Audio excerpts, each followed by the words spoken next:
good? You good?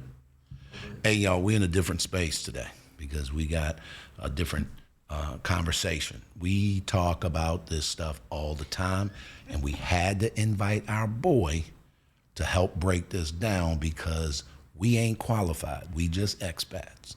We're not professionals. We ain't lived here but a year. This man can help you out. Y'all stay tuned. Behind Closed Doors is coming up next.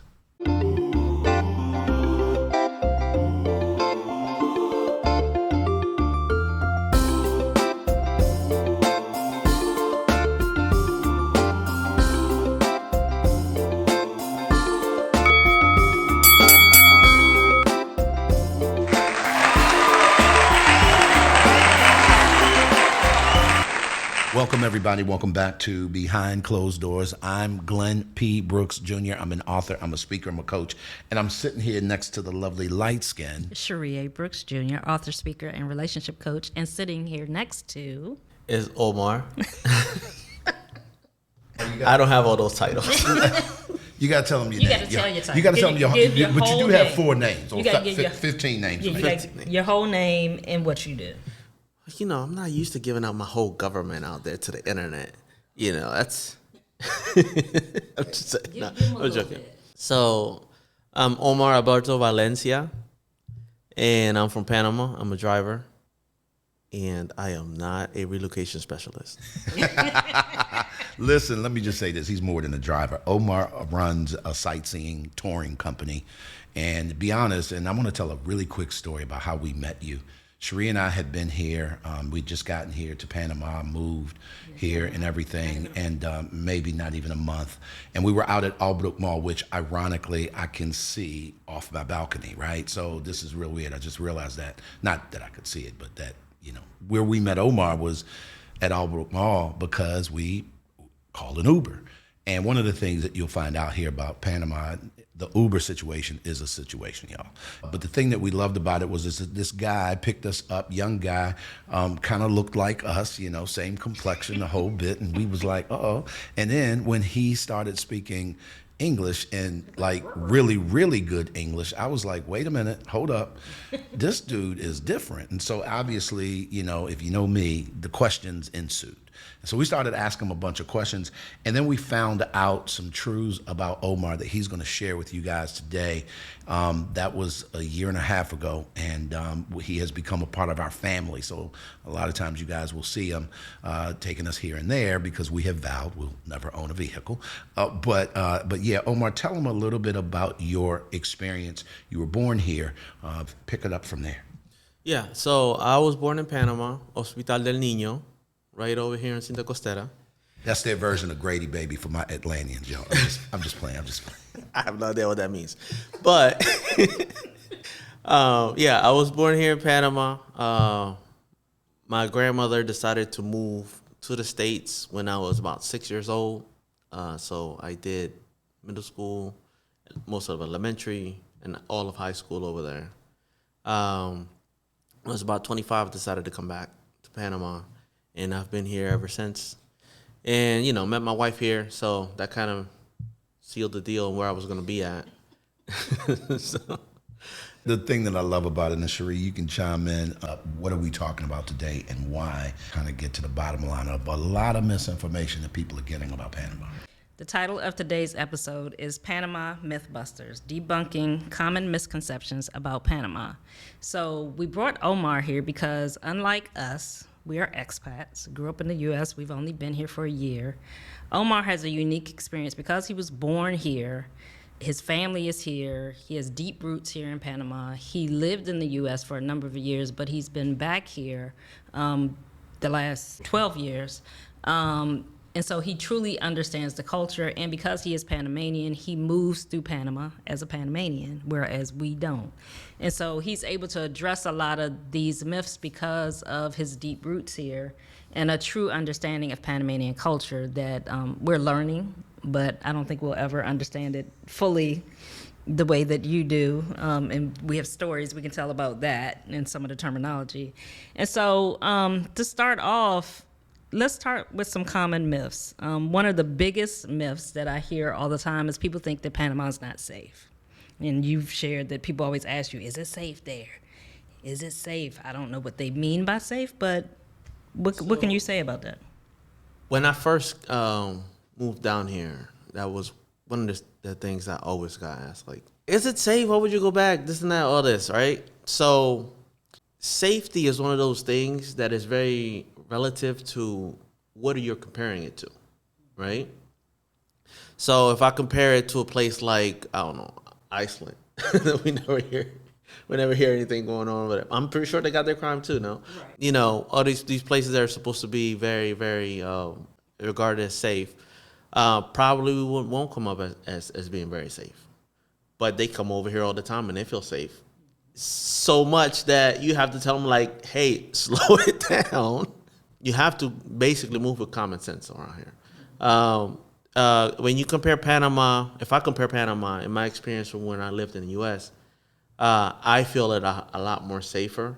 We don't have a lot of the fears that I had when I was out there walking around, whether it was a new neighborhood and all that stuff, where you have people basically checking you to see where you're from. Like, you don't really get that here. That's not the culture. You can chime in on this one. When you had an accident one time, you were walking and you fell, and people that didn't know you came over to help. And that is how, in general, Panamanians are helpful. I can say I know as a woman, I feel extremely safe walking around anywhere here in Panama. Now, like you said, I do use common sense. Just like in the United States, I'm not going to go walk down a dark alley at night. I'm not going to walk in a strange neighborhood at night by myself. And so, but for me, coming here from America, I feel extremely safe here because there's not this culture of violence here. You don't have the mass shootings. You don't have, that fear as you move about from day to day here. Safety being here is not a concern of mine, and most other expats that I've talked to, other people that have moved here, feel extremely safe here. And like you said, it depends on what you're comparing it to. So let's talk about that a little bit. I'm from Baltimore, born in Cherry Hill, South Baltimore, and I can promise you The Wire, for those of you guys that saw that on HBO, for that period of time in that section of the city was very real. Here's what I can tell you. When Omar talks about it being relative, you have to ask the question, where are you from? So Cherie is from Southeast DC. I promise you, she has some stories that can't compare to the kind of violence that most people see ever. So I think that there is this narrative, Omar, that says that, unilaterally, across the board, it ain't safe. And you gotta also now ask yourself, are we talking about Panama City, or are we talking about Boquete? Are we talking about El Chorrillo? Or are you talking about Casco Viejo, which is next to El Chorrillo? So the point I'm making is that wherever you go, however you're moving, you have to ask the question relative to what.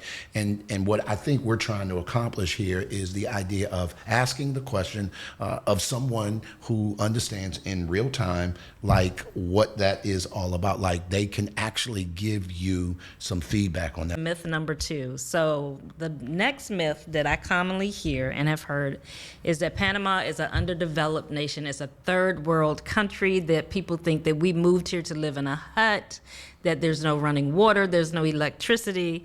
Can you address this myth, please, sir? Yeah, I sure can.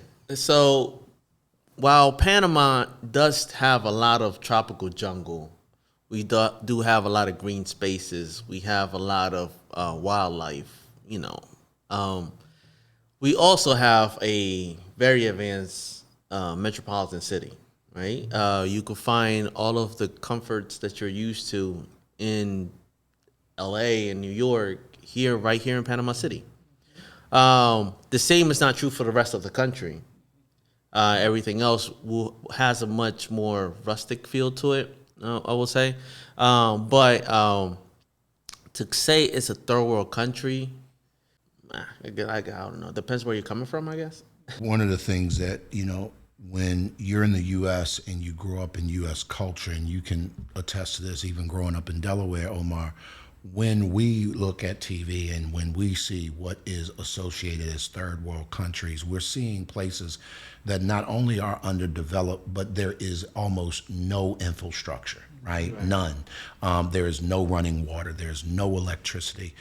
There is no heat in some cases or air conditioning. There's no infrastructure. There are no paved roads and things like that. There are places in Panama that are just like that. Okay, but I think that what most people think is that that is the entire country, and that is not true. And so what I've experienced being here is the various different levels. Like you said, here in Panama City is very much a metropolitan area. We have all the creature comforts of the United States here. And we can go an hour outside of the city and it will be considered what we would say is a suburb area. Now the difference is now there are paved roads, there are houses, people live in houses. Now one of the differences here is that depending on the neighborhood you're in, you may not have running water. They may not have all of the full infrastructure there, but these are not people living in shanties. These are not people living under tents or living in the woods. They're actually in houses, but it's not as developed as far as the infrastructure, as far as, the pipelines for water and things like that here. And then you can go further up into, if you go to the Embera tribe, if you go to one of these areas where the indigenous people live, they are living on the land. They are living that way. But I would say the majority of people, they live in a structure. Now, the area where the houses are up on the hill, can you kind of explain that? The houses on houses on houses? Houses on houses on houses. Before you go there, guys, I just want to let y'all know this is Behind Closed Doors with the Brookses. I'm Glenn. This is Cherie. That is Omar. Omar is part of our family now. He is our driver, if you will, but he runs a transportation service and a sightseeing touring company that became especially important to us because we decided when we moved here we were not going to buy a vehicle, and so we needed to have somebody who could get us around, especially on long trips and things like that when we weren't Ubering. I'm saying that because I need y'all to understand that Omar's perspective is very different than ours. So when you hear Cherie sharing, don't come for us in the comments because we too have not explored the entire country. A lot of these things we have explored, but some of which not to the depth, say, that Omar or maybe his family, his dad's family is from Cologne, his mom's family is from Darien. The point I'm making is that he brings a vast or wealth of information and understanding. So when we're talking about houses on houses on houses on houses, what is Cherie butchering over here? So she's talking about the San Miguelito area, which would be we could call it an impoverished area. Mm-hmm. So those houses, how they first came to be was in Panama, you have this law pretty much that, government land, you can take it if you need it, right, to live, right? It's not this corporation can come in and just seize this land and start building a store there. No. So from back in the day, they have this thing where you can basically, as they call it, invadir, which you just take possession of a piece of land, just enough for what you need for you and your family to live on, right? So you're not homeless. You build on it, and when many years of living there and all that stuff, you finally get the title to it, right? Usually you have 1 or 2 generations living there before they get the title, all the way up to 3rd generation when it brings big. Is this good? Is this bad? That's a whole nother topic. That's very controversial here. But that's how these areas came to be. This is why you see them, and when you're going through there, a lot of people call them invasores, and that means they invaded the territory, right? And then basically made a neighborhood out of previously jungled area or, whatever. They are not built up to a certain standard. No code, no nothing. Some of them have running water. Some of them don't. Some of them have electricity. Some of them don't. Most of them in San Miguelito now, though, they're up to, because the government, once they recognize it as an actual neighborhood, they will run power lines out that way and water and sewage and all that stuff and try to accommodate the people. One of the main things you will notice, though, they can't fix is the roads. They're very, very narrow. A lot of curves. They're usually up on the hills because all of this was land that back in the day, the government didn't really care for. It was rough terrain, it was jungle, it was all of that. So, all right, the poor people want it, let them have it.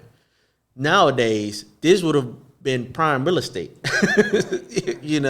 Just like the areas of, El Chorrillo and all this. Now they're trying to get the people out of there.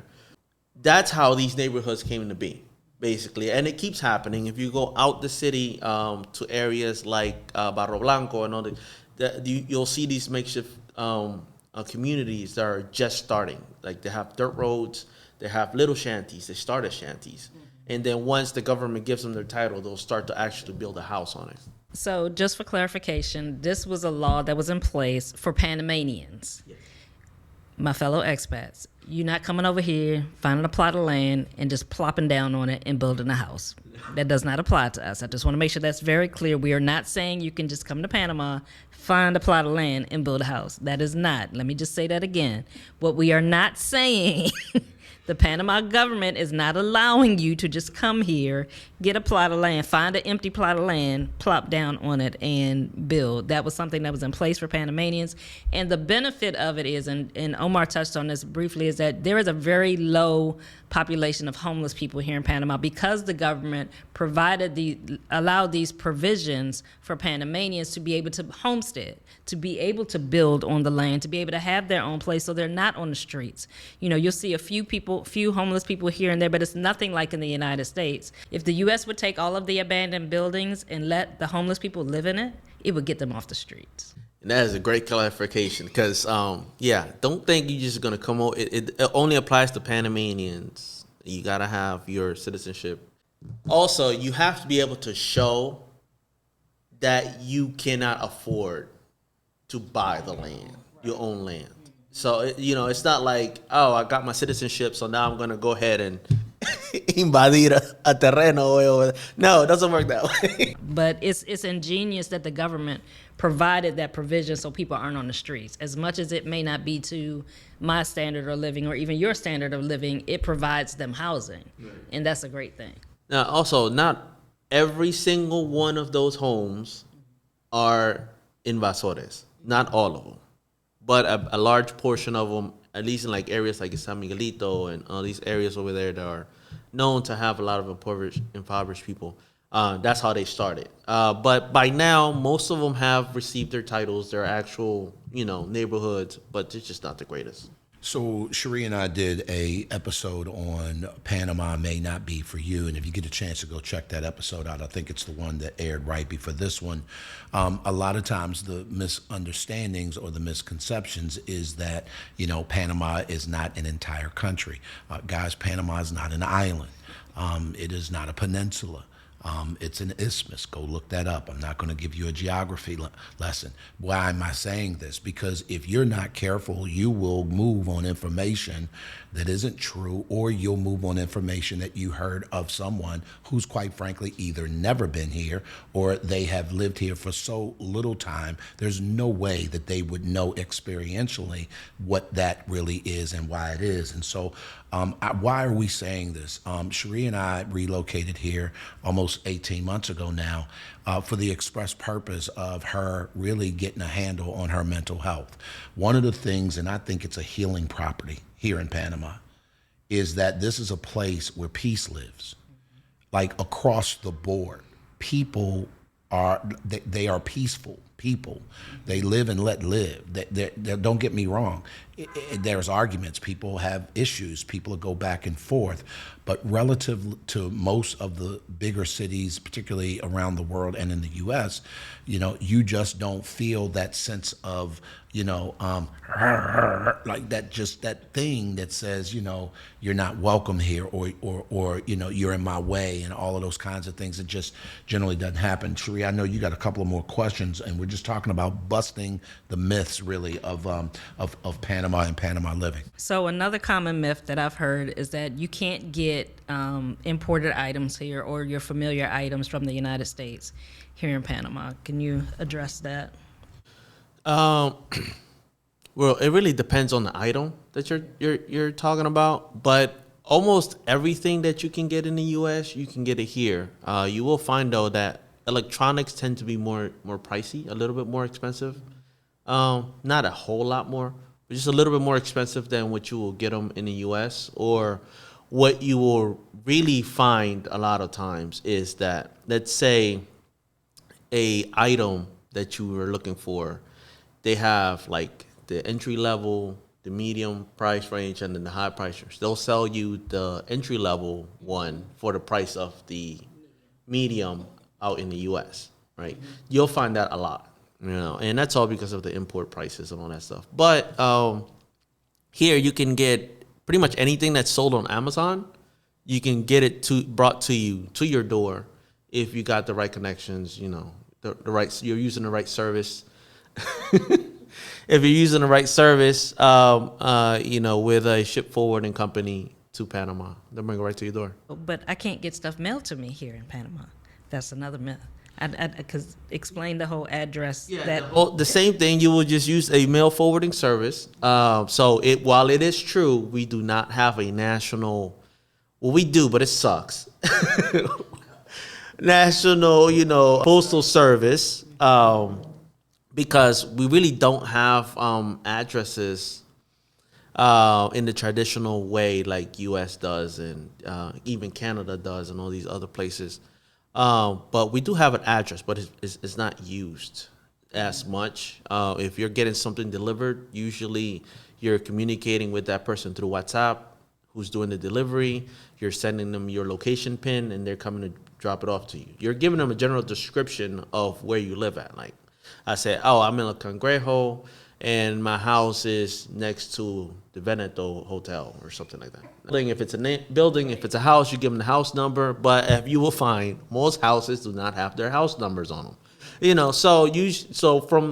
Because of this, it has evolved into WhatsApp being such a valuable tool here, because you can drop your exact location to anyone as long as you got their number. You can, send them the description of the places they're looking for and all that stuff. So that's normally how it works here. One thing I've experienced being here, I've been able to get items shipped here with no problems. I use a mail forwarding service that forwards our packages here to us in Panama. For us, because we live in a high rise, we just give them the building name and they're able to bring the packages here. I do know there was an incident. We went to go to our attorney's house, and trying to get to their house was a whole adventure, because like you said, houses don't have addresses. And even with the pen, it may take you to the block, but it may not take you directly to that house. So, but when we talk about importing goods, getting the items that you want, there are certain stores here you'll learn if it's certain grocery items, certain things, you'll learn where you can go to find things. But like Omar said, you can Amazon pretty much anything here. You can order it on Amazon and get it delivered to you. Now, I wouldn't Amazon food other than non-perishables. You can't bring in, fresh food and things like that, but you can find pretty much most things that you want here. The only thing I've had a challenge finding when it comes to food, I have not found my collard greens. Somebody found me my turkey legs and turkey wings, so I have a package coming today. Well, you can get the canned. You can get the frozen. No. And it's hard to find the frozen. Yeah, they are hard to find, but they do have them, the frozen. So one of the things, and Omar, maybe you can explain this, there's a reason why that is. And I think that a lot of people kind of get this idea that because Panama City is a city that's been built in the jungle.